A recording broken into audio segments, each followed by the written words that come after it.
सर्वप्रथम आई जिजाऊ मासाहेब यांच्या चरणी नतमस्तक होतो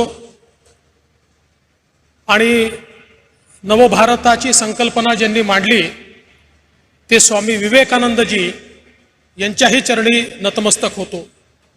हिंदवी स्वराज्याचे सरसंस्थापक छत्रपती शिवरायांना मानाचा मुजरा करतो। भारतीय राज्यघटनेचे शिल्पकार भारतरत्न डॉक्टर बाबासाहेब आंबेडकर यांना मानवंदना अर्पित करतो आणि आज आपल्या सर्वांचे लाडके नेते आणि संपूर्ण विश्वामध्ये सर्वाधिक लोकप्रिय नेते असलेले तुमचे आमचे नेते माननीय नरेंद्र मोदीजी यांचं अतिशय मनपूर्वक या ठिकाणी मी स्वागत करतो।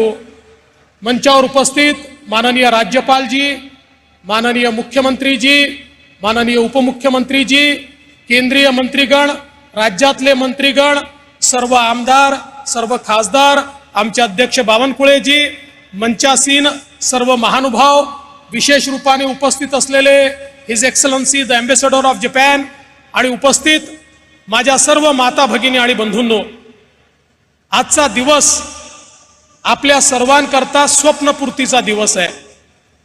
मुझे इस बात की सबसे ज्यादा खुशी है कि अटल सेतु का उद्घाटन आदरणीय प्रधानमंत्री जी के हाथों से हुआ है। इसका भूमि पूजन भी प्रधानमंत्री जी ने किया था और उद्घाटन भी प्रधानमंत्री जी कर रहे हैं। और ये अटल सेतु इसलिए हो पाया क्योंकि इस देश में मोदी राज आया। अगर मोदी राज नहीं आता तो अटल सेतु कभी नहीं हो पाता। ये अटल सेतु MTHL इसकी संकल्पना परिकल्पना 1973 में रखी गई थी। 1982 में JRD टाटा कमेटी ने इसकी अलाइनमेंट फिक्स की, लेकिन 40 साल तक कुछ नहीं हो पाया। किंतु इस देश में मोदी जी प्रधानमंत्री बने, देश का मिजाज बदला, काम करने की पद्धति बदली। उनके आशीर्वाद से यहाँ पर भी हमारी युति की सरकार आई और फिर चीजें बड़े जोरों से दौड़ने लगी और मोदी जी की सरकार ने सारे एनवायरमेंटल क्लियरेंसेस हमको सीमित समय में दिए। जितनी मान्यताएं थी मोदी जी ने आदेश दिया तुरंत मान्यताएं मिलनी चाहिए, सारी मान्यताएं मिली। यहाँ पर कई लोग कहते थे कि फ्लेमिंगो सेंचुरी है, उसका क्या होगा। हमने BNHS के माध्यम से उसके मिटिगेशन मेजर्स किए और आज हम देख सकते हैं फ्लेमिंगोस की संख्या बढ़ी है, वो संख्या कम नहीं हुई और ये हमारा सेतु भी तैयार हुआ। और इतना ही नहीं, एक और हमारे सामने प्रश्न था।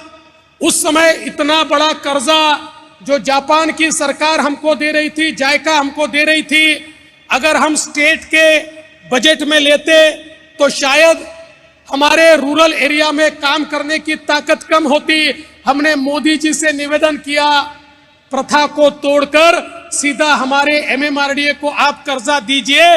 मोदी जी ने देश में पहली बार कैबिनेट का निर्णय करते हुए सीधे MMRDA को ये लोन उपलब्ध कराया, तो हमारे MTHL का काम तेजी से आगे बढ़ा और आज ये सेतु यहाँ पर पूरा हो रहा है।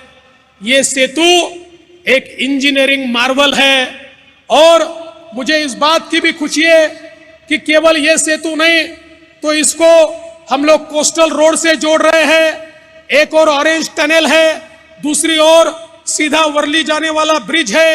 उसके बाद हम लोग जानते हैं कोस्टल रोड से हम लोग बांद्रा जा रहे हैं, वर्ली बांद्रा सी लिंक है।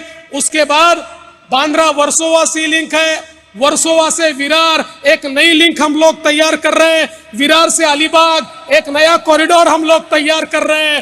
तो कुल मिलाकर ये समझ लीजिए पहली बार मुंबई और MMR रीजन को अपना रिंग रोड मिल रहा है, एक लूप रोड मिल रहा है। और आदरणीय प्रधानमंत्री जी 2019 में आपने संकल्पना रखी थी मुंबई में कहीं से भी कोई भी व्यक्ति मात्र 59 मिनट के अंदर, 1 घंटे के अंदर पहुंचना चाहिए। मेट्रो का नेटवर्क, रास्तों का नेटवर्क ऐसा तैयार हो रहा है कि यह सपना भी आने वाले 3 से 4 वर्षों में हम लोग पूरा कर पाएंगे, ये मेरा विश्वास है। और इसके लिए मैं आपका बहुत बहुत आभार यहां पर व्यक्त करना चाहता हूं। आज ऑरेंज टनल का भी यहां पर उद्घाटन, भूमि पूजन हो रहा है।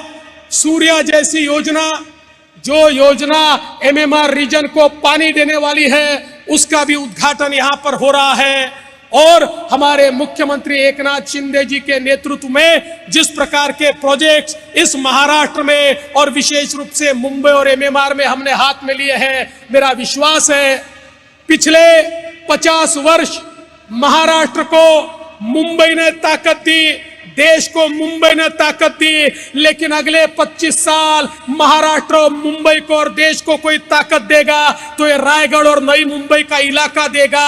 ये नया इकोनॉमिक हब अब रायगढ़ और नवी मुंबई का एरिया होगा। ये ऐसा एरिया है जहां पर देश की 65% डेटा सेंटर कैपेसिटी तैयार हो चुकी है। आने वाला इंडस्ट्री 4.0 हो या आने वाला आईटी का और एआई का रिवॉल्यूशन हो, हर जगह यही एरिया काम में आने वाला है। और आज इस सेतु ने इस एरिया को एक ऐसी कनेक्टिविटी दे दी कि अब इसे कोई रोक नहीं सकता।